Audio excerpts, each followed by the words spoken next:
Hey, I'd like to welcome you to another episode of Mission Matters. My name is Adam Torres, and if you'd like to apply to be a guest on the show, just head on over to missionmatters.com and click on Be Our Guest to Apply. All right, today I have Glenn Campbell on the line, and he is founder and CEO of the BSI method, and he's gonna, let me tell you something, for all you that have been listening to this show for a long time, when it comes to branding, when it comes to authentic personal branding, Glenn is the guy, so I'm excited to get into this episode. First off, Glenn, just want to welcome you to the show. Oh, thank you, Adam. I'm delighted to be here. Thank you.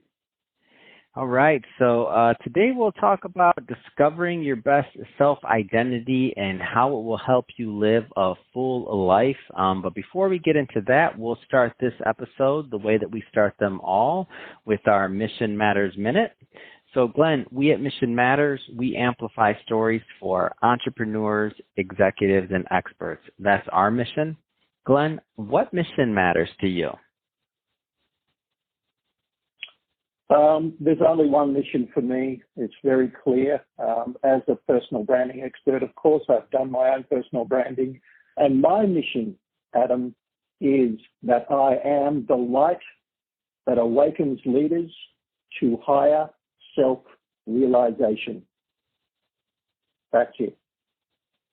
That's awesome.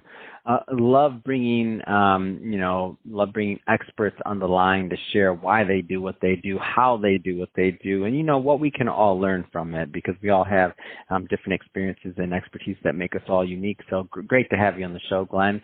And I guess just to get us started here, tell me a little bit more about your background. Like, how did you get started in this personal branding space?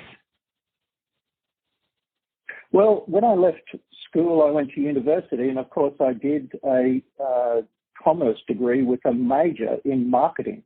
And so that's really where I started to focus on this whole subject of understanding what a brand really is, a real brand, not a pretend brand. And then after that, of course, I finished that first undergraduate degree, and I did a second undergraduate degree, which was a degree in psychology. And that really began my career in brand strategy and communications. I went straight out of university into one of Australia's leading brand strategy companies, and then worked in brand strategy and communication companies like Saatchi & Saatchi and Leo Burnett across the planet, across 4 continents. I've lived and worked in New York, Madison Avenue. I've lived and worked in Chicago. I've lived and worked in Hong Kong, Singapore, London, throughout Europe, and of course through the Asia Pacific region. And I've been the chief executive of 4 significant brand strategy companies in that time. Then 15 years ago, I started my own company where I shifted my focus from organizational brand strategy to leadership brand strategy, personal branding. And so I've seen, and I talk about this all the time, but I always feel like it helps to hear from someone else, because I'm biased on mine. I'll be upfront. Obviously, I'm a media guy, so that's all I do all day long is I'm working with people and trying to get their name out there and their stories out there when appropriate, of course. And to me, like, things have shifted. Once upon a time, you could be under this big banner. Like, my background's finance, so I work for large finance companies. And, you could be under this big banner. You could sit behind the desk, corner office, big windows, and a client comes in and, okay, boom, that's your client. That's your brand. That's who you are. You don't really have to do anything else other than that for people to understand your credibility. Now, and what I've seen kind of in the market is with social media, not just social media, but just the other ways that we're connected, whether it's podcast, social media, it doesn't matter what it is, but there's so many other ways to be connected and to be found that personal brand now in my world, I feel like it's more important than it ever was. Like, it's not just for celebrities anymore, for athletes. Now, you're an accountant, you're a CPA, you're a C-level exec, especially. Like, it's not just the CEO who has to, when people find them, you could be middle management. And if somebody's looking into you and doing work with your particular department, like, you got to be able to be found. I'd be interested to hear your take and your perspective on that. Well, I think for the first comment is that personal branding, for want of a better term, I call it that because I think most people understand that. But really what I'm talking about is the discovery of your true higher self. And that's the key. And so that can't be described, in a title like CEO or, business manager or any of these other titles. That's a title. That's something you have. That's not something you are. And I think the key to this is to, let go of all these kinds of things and say, well, that's not really me. That's not my personal brand. That's just a title. That's something I do. It's not who I am. And so what I do with leaders, especially because I love working with leaders, because leaders have this massive influence on people.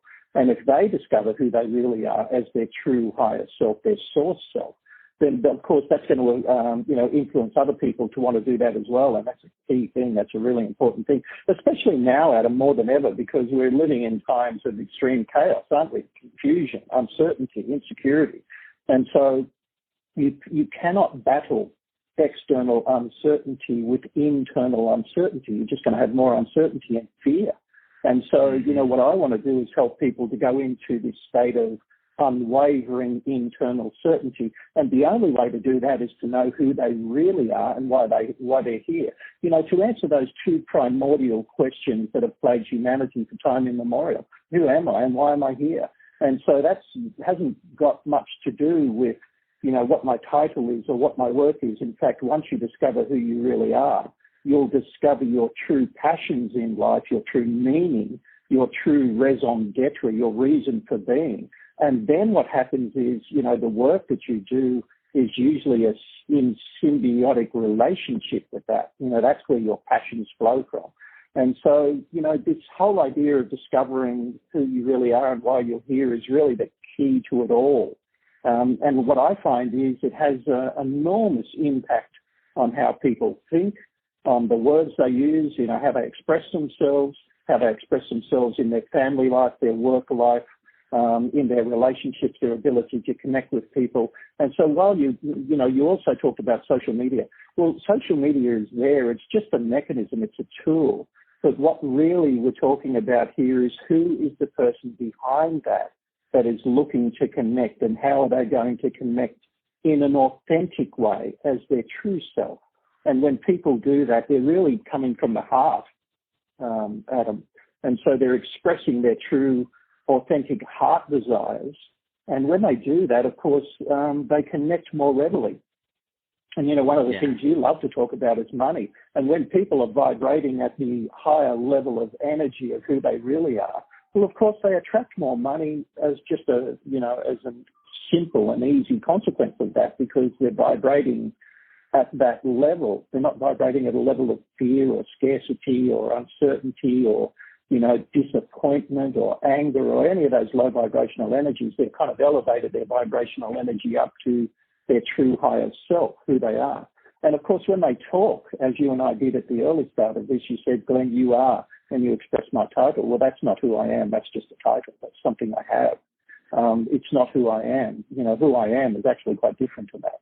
And so, this process of discovery for leaders is a massively liberating thing. It's where true freedom lies, because when people know who they are and why they're here, then any external circumstance becomes just something that is. It's not a problem. It's not something to be feared. It's something to be embraced, because they're in this kind of empowered sense of self where they know they have the power and they have the control. And they can, and I don't mean that from a negative perspective, I mean self-control, self-awareness, this kind of expanded consciousness that is massively enthusiastic and positive and optimistic. And so when people discover their true higher self, everything changes for the better, Adam. That's the game I'm in, and that's the game that I want to help leaders to play. And it's a wonderful game. Tell me more about the BSI method. So what makes it up? What's it composed of? There's basically several stages in the method, and I'll take you through the first the stages in an overview sense. Stage one is about becoming self-aware. Now, if you've read any of the great psychologists on this subject, you'll know that really remarkable leadership stems from self-awareness. Self-awareness is a cornerstone And you can work that out from the writings of Dr. Daniel Goleman, who's an emeritus professor in psychology and has a number of, best-selling books on this subject. And so self-awareness is the key. So stage one of my method, the BSI method, is called becoming self-aware. And that's where I really take leaders through this process of understanding, who they are now and what shaped them, what's their belief systems. And belief has got a lot to do with this. And there's a lot of people who are running their lives from limiting beliefs. And I help them to see these beliefs and understand what they are and understand the current state of programming that they've got in their neural pathways and in their belief systems. And then the second stage is called best self-discovery. And that's where I work with them personally. I do this on a one-on-one coaching basis, Adam, is I help leaders to understand who their true higher self is. And then what we do is start to integrate that into the conscious mind. There's a lot of neuroscience involved in this, by the way, the brain. We start to imprint, create new neural pathways around who they really are, and I help them to discover their true, authentic, higher self. And then the third stage is called progressive actualization, and that's really the integration or the alignment of your conscious mind with your subconscious mind. And once we get the conscious, and the subconscious mind is really the reprogramming of the belief systems. And once we get the belief systems, the subconscious mind in alignment with the conscious mind, we have this thing called, conscious coherence. And so once we have conscious coherence, basically you have people who transform really into their true higher nature. And when they do that, they become unstoppable, Adam. Everything becomes easier. They're vibrating at very high vibrational energy, the energy of love, not fear, the energy of acceptance, the energy of peace and harmony. And so with that kind of energy, they start, and now I'll talk to you a little bit about quantum physics. There's quantum physics in my program as well. It's the science of energy. And so when they're vibrating at that high level of energy of true self, we know from the science of quantum physics that like energy attracts like energy. And so they start attracting all those things that they are being. And so, and this is what happens. I mean, this is irrefutable, this science. And so what they just naturally start feeling is that more opportunities start flowing to them, the right people start flowing to them, the kinds of connections and relationships they want start flowing to them, and also money and wealth starts flowing to them. Health flows to them, flows from them and through them. And so it's this kind of alchemy of leadership, this high level of being self-aware, this expanded consciousness of leadership is what I call the alchemy of leadership. You become a true magician of life. You really do master what it means to be a leader and what it means to live in harmony and in peace and in prosperity on this planet. It's a truly wonderful thing. What are the types of individuals you work with? Like, when do you know if somebody's typically going to be a good fit to work with you and your team, whether it's industry, level of career? I mean, does that play a factor? I don't know. Well, really, I love working with entrepreneurial leaders and business owners, especially because, I believe that business owners, small to medium enterprise is the lifeblood of economies.